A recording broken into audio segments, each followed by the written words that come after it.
നമസ്കാരം. ഏറ്റവും വലിയ ശുഭഗ്രഹമായ വ്യാഴം ഒക്ടോബർ 18 മിഥുനൻ രാശിയിൽ നിന്ന് കർക്കിടകൻ രാശിയിലേക്ക് രാശി മാറും. ഗ്രഹങ്ങളുടെ രാശിമാറ്റം എല്ലാവരുടെ ജീവിതത്തിലും മാറ്റങ്ങൾ ഉണ്ടാക്കും. അറിവ്, സന്തോഷം, വിദ്യാഭ്യാസം, തൊഴിൽ അഭിവൃദ്ധി, ധനം, വിവാഹം, സന്താനങ്ങൾ ഇവയുടെയൊക്കെ കാരകത്വമുള്ള ഗ്രഹമാണ് വ്യാഴം.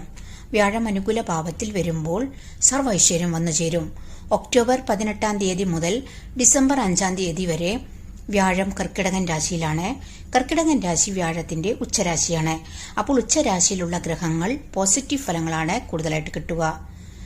ഒപ്പം ആരുടെയൊക്കെ ജാതകത്തിൽ വ്യാഴം ഇപ്പോൾ കർക്കിടകൻ രാശിയിലുണ്ട്, അതുപോലെ തന്നെ ആരുടെയൊക്കെ ജാതകത്തിൽ വ്യാഴം അനുകൂലമാണ്, പിന്നെ അതേപോലെ തന്നെ ആർക്കൊക്കെ ഇപ്പോൾ വ്യാഴ ദശാകാലമുണ്ട് അവർക്കൊക്കെ ഈ രാശിമാറ്റം കൊണ്ട് നല്ല സൗഭാഗ്യവും ധന ലാഭവും ഉണ്ടാകും. അതേപോലെ തന്നെ വ്യാഴം അനുകൂലമാകുമ്പോൾ വിദ്യാർത്ഥികൾക്ക് പഠനത്തിലെ നല്ല മാർക്കോടുകൂടെ വിജയിക്കാൻ പറ്റും. പിന്നെ മത്സര പരീക്ഷകളിലൊക്കെ വിജയിക്കാനായിട്ട് സാധിക്കും. തൊഴിൽപരമായിട്ട് അഭിവൃദ്ധി ഉണ്ടാകും. അതുപോലെ നല്ല തീരുമാനമെടുക്കാനായിട്ട് സാധിക്കും. പിന്നെ മനസ്സിന് സുഖം വർദ്ധിക്കും. വിവാഹഭാഗ്യം, സന്താന ഭാഗ്യം, അതുപോലെ സന്താന സുഖം വർദ്ധിക്കും. ബുദ്ധിയും അറിവും ഉപയോഗിച്ച് എല്ലാ മേഖലയിലും വിജയിക്കാൻ സാധിക്കും. ശത്രുക്കൾ മാറിക്കിട്ടും. പിന്നെ തടസ്സങ്ങൾ, പ്രശ്നങ്ങളൊക്കെ മാറിത്തുടങ്ങും. പെട്ടെന്ന് എല്ലാവിധ ഐശ്വര്യവും ധനലാഭവും ഉണ്ടാകും.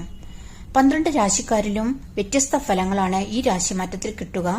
അപ്പോൾ ഗുണാനുഭവങ്ങൾ വന്നു ചേരുന്ന 8 രാശിക്കാർ: 1 മേടൻ രാശിക്കാർ, 2 മിഥുനൻ രാശിക്കാർ, 3 കർക്കിടകൻ രാശിക്കാർ, 4 കന്നി രാശിക്കാർ, 5 തുലാം രാശിക്കാർ, 6 വൃശ്ചികൻ രാശിക്കാർ, പിന്നെ 7 മകരൻ രാശിക്കാർ, 8 മീനൻ രാശിക്കാർ.